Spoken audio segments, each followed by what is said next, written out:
اچھا بچوں، آپ کا جو لیکچر نمبر 10 ہے اس میں ہم ایک اور حصے کو شامل کر لیتے ہیں، جو ہے آپ کا صفحہ نمبر 14 اور 15، 14 اور 15 پیج سے آپ کے دو سوال ہیں وہ ہم حل کر لیتے ہیں۔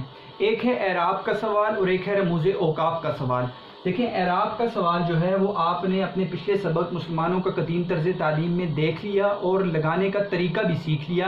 میں نے آپ کو بتایا تھا کہ میں تمام اعراب میرے پاس لگے ہوئے ہیں، تمام الفاظ کے پوری بک کے آپ کے، وہ آپ کو میں پیج اس کی پکچرز آپ کی طرف میں بھیج دوں گا۔ پچھلے سال کو اسٹوڈنٹس نے بڑی محنت کی اور تمام اعراب جو ہیں وہ آخر میں میری طرف بھیجے، میں نے ان کے اعراب لگائے، الفاظ بھیجے، اعراب لگا کر ان کو دیے بتائے، اور پھر انہوں نے تمام وہ جو ہے اس کو اپنی کاپی میں لکھا، پھر میں نے اس کی پکس لے لی تھی کہ آگے بچوں کو فائدہ ہو جائے۔ تو اعراب کا جو سوال ہے وہ ہم صرف یہ دیکھ لیتے ہیں کہ لکھیں گے کیسے، تو اس سے یہ ہوگا کہ اعراب اور رموز اوقاف کے سوال سے آپ کا چیپٹر مکمل ہو جائے گا۔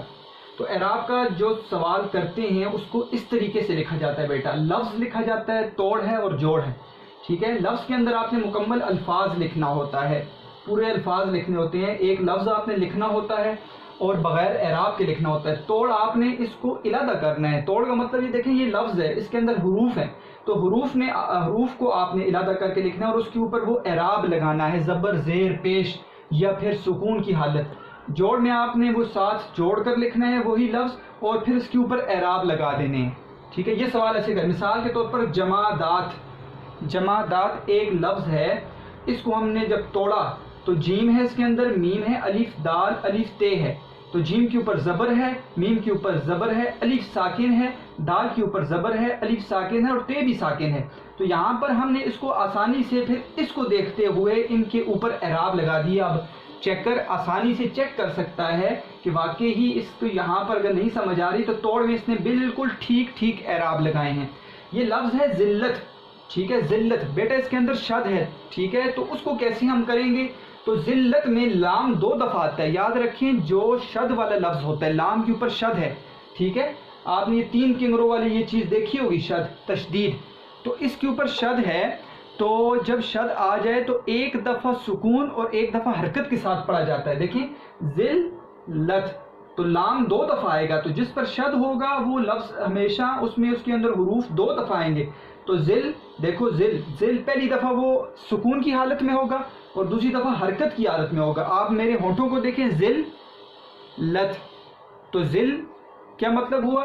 زال کے نیچے زیر اور لام ساکن، لام کے اوپر زبر اور تے ساکن، ذلت 2 دفعہ آ گیا۔ تو یہاں پر آپ نے پھر علیحدہ نہیں اس طرح کر کے لکھنا، آپ نے لام کے اوپر شد لگا دینی ہے، تو ذلت، ٹھیک ہے، ذلت، یہاں پر زبر آتا ہے، تو یہ آپ نے ذلت آپ نے ایسے لکھنا ہے۔ تو اسی طرح باقی الفاظ ہیں، جیسے پیروی آپ نے خود لکھنا ہے، رش کو حسد، ٹھیک ہے، رش کو حسد، استقلال لفظ ہے، استقلال، یہ آپ نے خود لکھ لینے ہیں، ٹھیک ہے۔ اعراب والا سوال ہو گیا۔ اب آتے ہیں رموز اوقاف۔ میں نے آپ کو بتا دیا رموز اوقاف کے متعلق پورا بیان تھا۔ آج جو رموز اوقاف ہیں اسی چیپٹر کے اندر وہ آپ پڑھیں گے 4، ایک ہے واوین، ایک ہے سوالیہ، ایک ہے ندائیہ اور ایک ہے فجائیہ۔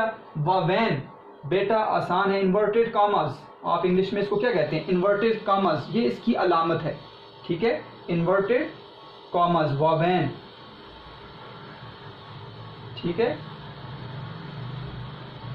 تو جب آپ واوین کو دیکھتے ہیں یہاں پر تو آپ کو نظر آ رہا ہوتا ہے کہ یہ اردو کے یہ واوین ایسے، یہ اس کا ایسے ایک سائن ہے، علامت۔ تو میں نے آپ کو بتایا کہ جتنے بھی رموز اوقاف ہوں گے اس کے ساتھ آپ یہ ہیڈنگز ذہن میں بٹھا لیں، علامت، تعریف، استعمال، مثالیں، علامت، تعریف، استعمال، مثالیں، علامت، تعریف، استعمال، مثالیں، انہی ہیڈنگز کے ساتھ آپ نے کسی بھی رموز اوقاف کو آپ نے کرنا ہوگا۔ واوین کو ہم پڑھتے ہیں، واوین کی علامت یہ والی ہے بیٹا، یہ۔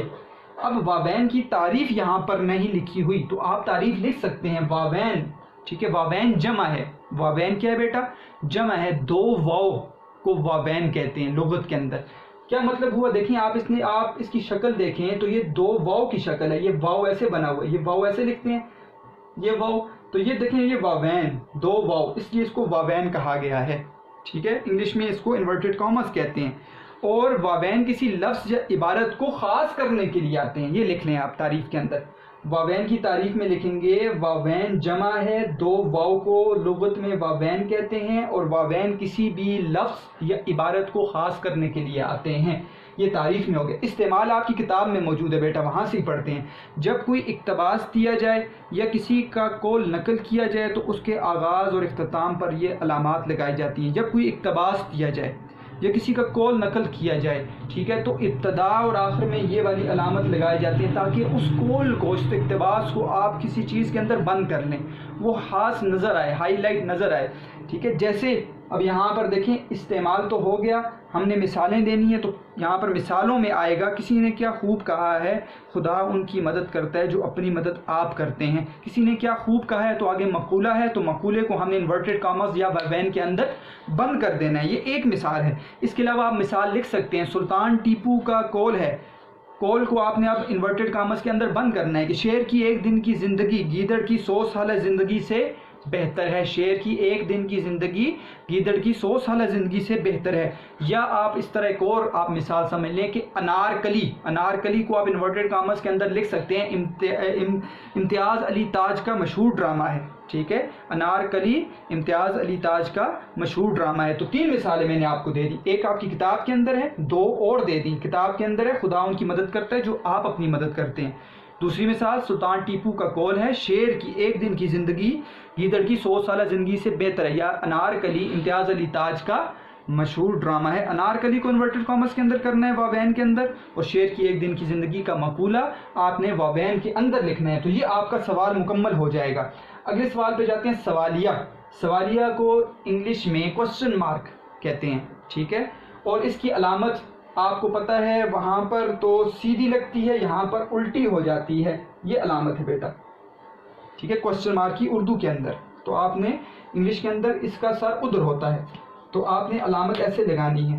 تعریف میں کیا لکھیں گے؟ تعریف آسان ہے, سوالیہ سوال پوچھنے کو کہتے ہیں, کسی سے کسی چیز کے بارے میں پوچھنا, یہ اس کی تعریف ہے, آسان ہے. استعمال آپ کی کتاب میں ہے. یہ علامت سوالیہ جملوں کے آخر میں لگائی جاتی ہے. یہ استعمال ہے بیٹا.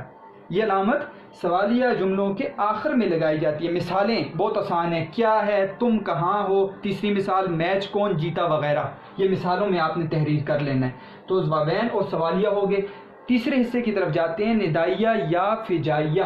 یہ ادھر ایک ہی جگہ لکھا ہے, میں نے علیحدہ کر دیا بیٹا, کیونکہ ندائیہ تھوڑا سا مختلف ہے فجائیہ سے, اور ندائیہ اور اس کی فجائیہ کی علامت ایک ہی ہے. اس کو اردو میں ایکسکلیمیشن مارک کہتے ہیں. ایکسکلیمیشن مارک آپ نے سنا ہوگا. علامت اس کی الٹا آئی ہے. علامت دونوں کی ایک ہے, ندائیہ اور فجائیہ. تعریف دونوں کی سمجھتے ہیں بیٹا. تعریف ندا لغت میں کس کو کہتے ہیں؟ پکارنے کو کہتے ہیں. ندا لغت میں پکارنے کو کہتے ہیں, جبکہ فجائیہ لغت میں اچانک, یہ پکارنے کو کہتے ہیں بیٹا. پکارنا, آواز دینا, ندا. اچانک کو کہتے ہیں تعریف. یہاں اچانک, یکا یک, یہ لغوی تعریف اس کی ہوگی. استعمال دونوں کا علیحدہ ہے, یہاں پر کتاب میں لکھا ہے. ہم پہلے ندائیہ کا استعمال دیکھتے ہیں بیٹا. ندائیہ کا استعمال کیا ہے؟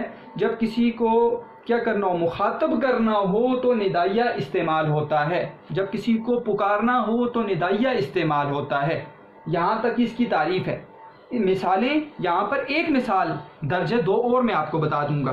لڑکے ذرا ادھر آؤ, تو یہ ندائیہ کی مثال ہے بیٹا. لڑکے ذرا ادھر آؤ, ندائیہ کی مثال. اس کے علاوہ اے اویس کہاں جا رہے ہو, اے اویس کے بعد آپ ندائیہ لگا سکتے ہیں. اے اویس کہاں جا رہے ہو. یا میں کسی کو کہوں کہ بیٹا, ٹھیک ہے, آپ اپنا گھر کا کام کر لیں, یا بیٹا سبق کی طرف توجہ دیں, تو بیٹا کہہ دیا تو یہ ندا ہے. تو اس کے بعد آپ ایکسکلیمیشن مارک یا ندائیہ لگا سکتے ہیں. تو 3 مثالیں آپ لکھ سکتے ہیں اس کے اندر. یہ تینوں کی تینوں اس کی مثالیں ہیں. کون کون سی بیٹا؟ ایک ہے لڑکے ذرا ادھر آؤ, اے اویس کہاں جا رہے ہو, یا بیٹا اپنے سبق کی طرف توجہ دیں. فجائیہ, فجائیہ بیٹا یہاں پر تعریف جو ہے وہ ہو گئی. استعمال کیا ہے؟ تو کسی بھی جذبے, محبت. جذبہ کیا ہے بیٹا؟ محبت میں کسی کے ساتھ نفرت کے الفاظ ہیں. حقارت, ٹھیک ہے, حقارت کہتے ہیں کسی کو کم جو ہے وہ عزت دینا. خوف میں, تعجب میں, حیرانی میں. غصے میں، خوشی میں، تنبیہ کسی کام سے روکنا، تنبیہ کہتے ہیں کسی کام سے روکنا، تحسین شاباش کو کہتے ہیں، ویل ڈن شاباش کا اظہار کرنا ہو تو یہ علامت لگائی جاتی ہے۔ فجائیہ علامت یہی ہے جو ندائیہ کی ہے لیکن مختلف ہے، اس میں جذبے کا اظہار ہوتا ہے، محبت کا، نفرت کا، حقارت کا، خوف کا، تعجب کا، غصے کا، خوشی کا، تنبیہ کا، تحسین کا، یہ اس کے اندر کیا ہے، اس کے استعمال میں آتا ہے۔ تو میں 3 مثالیں یہاں پر کتاب کی ذکر کر رہا ہوں۔ خبردار، وہاں خطرہ ہے، خبردار کے بعد دیکھیں آپ فجائیہ لگا ہے، ندائیہ نہیں، اب یہ فجائیہ ہے، تو آپ کو پتہ چل جائے گا پکارنے میں صرف ندائیہ ہوتا ہے، تو یہاں پر تنبیہ ہے، روکا ہے، خبردار، وہاں خطرہ ہے تو خبردار کہہ دیے، تنبیہ کر دی۔ اس کے بعد شاباش، تم ضرور کامیاب ہوگے، شاباش تحسین کا لفظ ہے، تحسین ہے، شاباش تم ضرور کامیاب ہوگے۔ تیسرا افسوس، تم سے اتنا بھی نہ ہو سکا، تو افسوس ہے، تو یہاں پر تعجب بھی کیا جا رہا ہے کہ مجھے حیرانی ہے کہ تم اتنا نہ کر سکے میرے لیے، تو یہاں پر تعجب ہے۔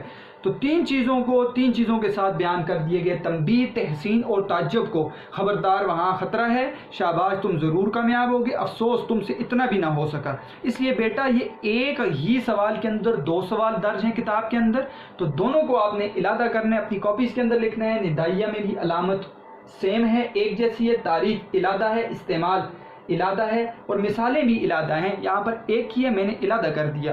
تو یہاں پر آپ آج یہ سمجھ گئے ہوں گے کہ اعراب کیسے لگانے ہیں، رموز اوقاف میں وابین کو کیسے بیان کرنا ہے، سوالیہ کیا ہے، ندائیہ کیا ہے، اور فجائیہ کیا ہے۔ تو یہ بھی آپ نے اپنے اعراب کو آپ بے شک چھوڑ دیں فی الحال، ٹھیک ہے، لیکن رموز اوقاف کا سوال آپ نے اپنی کاپیز میں لازمی کرنا ہے، کیونکہ یہ اکثر جو ہے وہ مشقی سوال کا حصہ ہو جاتے ہیں کہ آپ مشقی سوال میں سے آپ کے بورڈ کے پیپر کے اندر آ جاتا ہے کہ ندائیہ اور سوالیہ کو بیان کریں یا وبین اور فجائیہ کو بیان کریں۔ تو مجھے امید ہے بیٹا کہ آپ کو یہ سبق اچھی طرح سمجھ آ گیا ہوگا۔ والسلام۔